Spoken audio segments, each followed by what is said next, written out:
So this game has been well designed and thought out, and it has a clever mix of real-time management and turn-based tactical combat elements, and they work well together to deliver an enjoyable experience to the player. All the ideas in the game are well thought out and fit well with the other aspects of the game, including the research tree, the manufacturing side, and the manufacturing usually based on the research that you conduct, the base building and management, and dealing with the real-time events and alien activity around the globe. So all these aspects of the game, they're well thought out, and they fit really well with the other elements of the game. So for this well designed aspect of the game, I'm giving 5 out of 5 for design. In terms of engineering, this game is quite excellent for a 1994 game. So the engineering side is done really well. The various elements of the game have been modeled and engineered well, from level design, programming, enemy AI, and other game aspects have been programmed well. The tactical gameplay is done on a 2D isometric levels. So the view is 2D isometric, and so it's basically like it's a 2D game, but you have like it's like you're looking at the ground from the sky, from the sky, looking down at the ground. So it's kind of like that perspective. So it's like it's like an observer from a helicopter looking at the ground. That kind of point of view.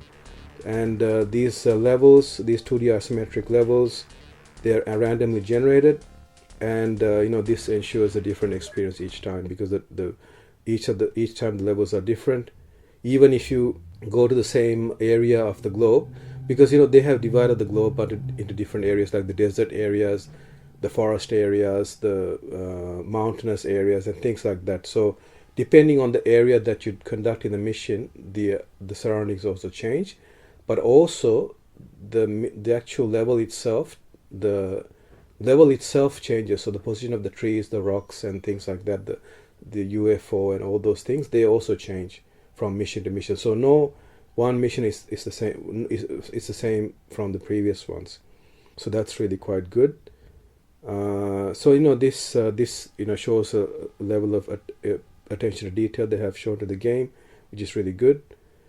And I actually remember seeing somewhere that even though it's a 2D tactical area, they actually modeled the 3D space for weapon projectiles.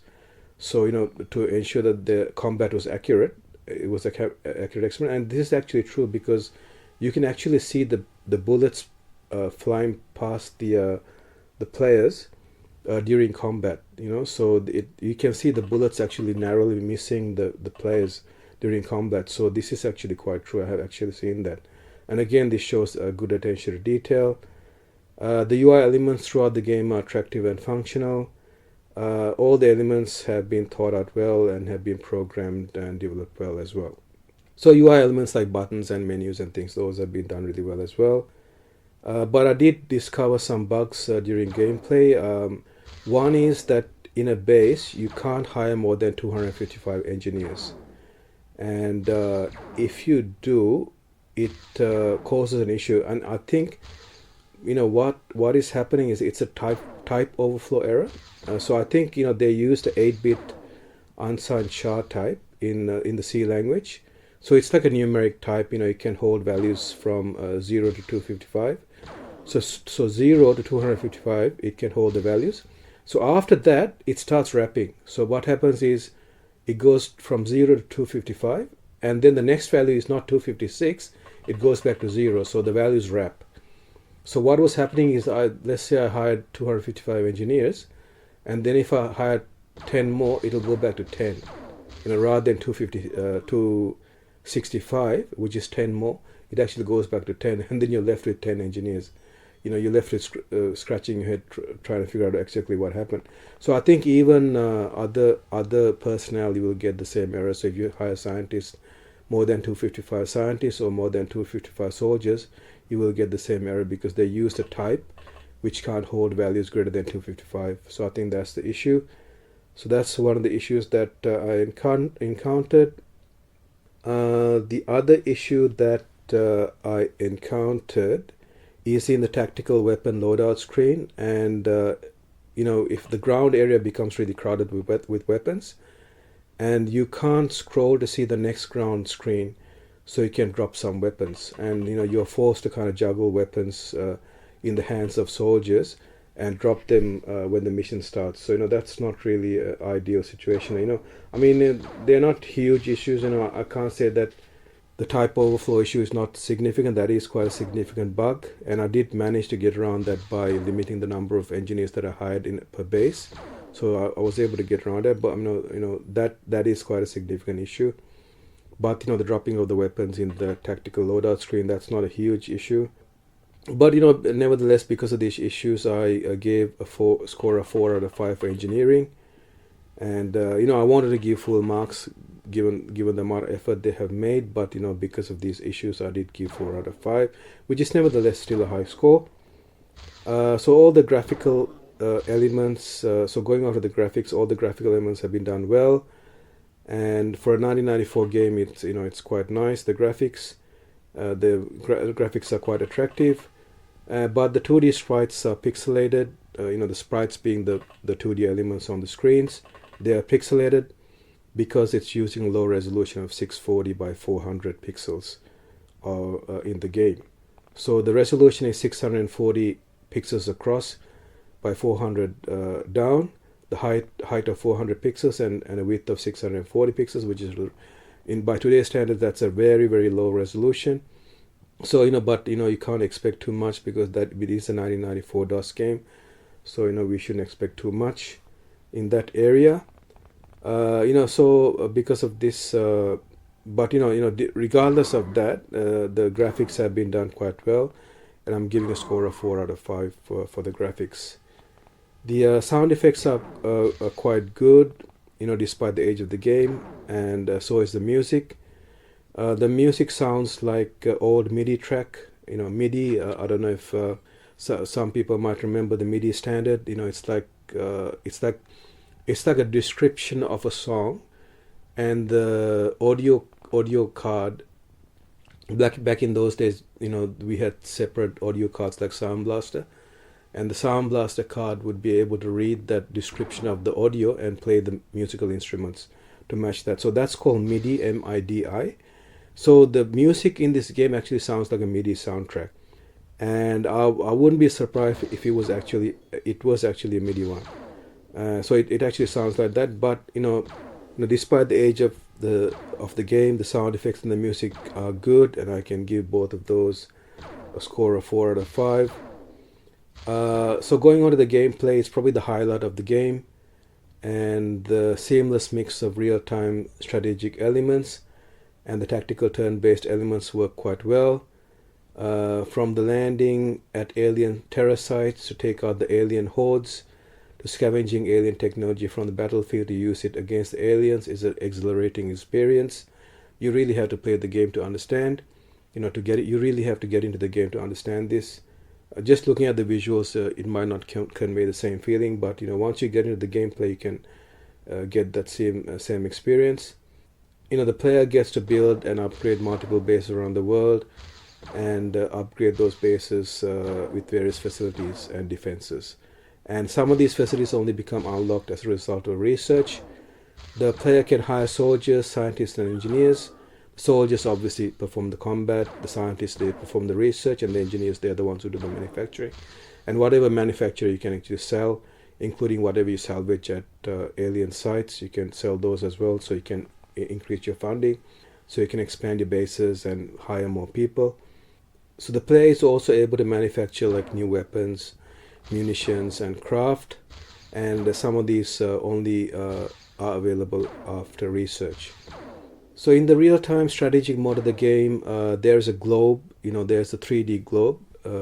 Quite good for a 1994 game. It's actually a 3D model of a globe, and you can zoom into the model. It's quite impressive. Again, going back to the level of detail that they have done on this game, that's what it shows, the level of detail. So in this globe, it shows the various alien threats at the global level, such as UFOs that are flying around. You can actually see the UFOs flying around. You can see the alien bases that are discovered, and also terror sites. Terror sites are locations on the Earth where aliens attack. They might select a town or a city and they attack that town, and then you have to dispatch the XCOM soldiers to deal with that threat. And so it's up to the player to dispatch XCOM interceptors to deal with these UFOs, and squads to deal with the other alien threats. So on the turn-based tactical mode, the combat mode, the player is able to arm the XCOM soldiers with various arms and equipment. And it's not just weapons, not just guns. There are other equipment like scanners, medical kits, other things like that. You have those stunning. So you have stun grenades. You have smoke grenades. There's so many different types of weapon. You have stunning sticks. So with the stick you can get close to an enemy and you can stun them. So there's all kinds of different weapons. So the array of weapons is quite comprehensive. Again, going back to the level of detail, which is a highlight of this game. So so after you arm your soldiers, you can fight with the various alien forces in the various missions. There are missions such as anti-terror missions, alien UFO recovery missions, and alien base destruction missions, where you go into a base and the goal is to destroy the base.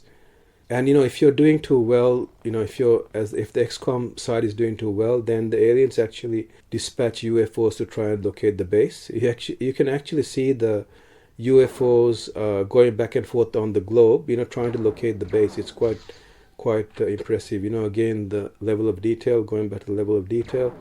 And once, if they do discover the base, they actually send alien forces into the base to attack the base, and then you have to send your soldiers to defend the base. So it switches from the real-time mode to the tactical mode, but it's not outside like the other missions. It's actually inside your base. So it might be in the hangar and other quarters, staff quarters, and the research labs. You're fighting in that area, so it's quite impressive. The level of detail in this game is really impressive. So the gameplay, I'm giving a score of 5 out of 5, just because it's that good. Especially given that it's a 30-year-old game. It was released in 1994. It's a 30-year-old game, and the level of playability and the attention to detail is just quite amazing. It's quite unsurprising that they have voted this game as one of the best games ever, because if you start playing it, then you can understand the level of detail that is in this game. And it is still playable today. You can even play it today, even in modern hardware. You can actually still play it today without any issues. So this gives a final score of 4.3 for this game, which is a high score. It is a well-designed, well-made, and very entertaining game that is highly recommended. You can actually still purchase this game as a collection with other games in the XCOM series from online stores, and you can also play on modern day PCs. So today's PCs are more than capable of playing it. Obviously today's hardware is very high performance, but despite that, you can still play this old title. And the price is quite reasonable as well for this collection. The XCOM series collection, including this game, is quite reasonable as well.